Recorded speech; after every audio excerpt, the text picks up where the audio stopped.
Ukweli ni kwamba mtafutaji huwa hachoki. Hata Mungu anatupatia kile kilichostahili, sio kile tunachokihitaji. Najua umetafuta ujauzito kwa muda mrefu bila mafanikio. Umefikia hatua hadi umekata tamaa. Ukweli ni kwamba kwako wewe unaona ni wakati sahihi, lakini kwa Mwenyezi Mungu sio wakati sahihi. Kama umetafuta ujauzito kwa muda mrefu bila mafanikio, ambacho natakiwa nikwambie kwamba utakiwi kumkufuru Mwenyezi Mungu.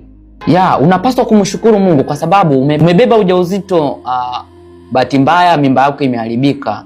Hivyo unapaswa kushukuru kwa sababu uwezo wa Mungu ndio umepelekea ukabeba ujauzito wako ukaharibika, kwani Mungu huyo ndiyo atakayekupa uwezo tena wa kuweza kubeba ujauzito mwingine, ukalea hadi miezi 9 na mwisho wa siku ukaja ukajifungua na ukashuhudia mtoto wako huyo tena akaja akajifungua mtoto mwingine.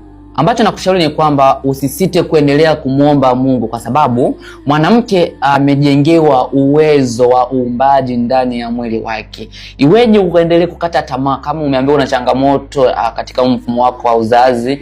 Basi Mungu huyo ndio atakapokuongoza kuhakikisha unapata tiba sahihi, kuhakikisha unaenda kutatua changamoto yako na ukaweza kubeba ujauzito. Kama ni wewe, basi usisite kuwasiliana nami, nipo kwa ajili ya kukusaidia kutatua changamoto yako. Kama ni mara yako ya kwanza, basi usisite kufollow account hii, uendelee kunifuatilia zaidi kwa mafunzo mengine.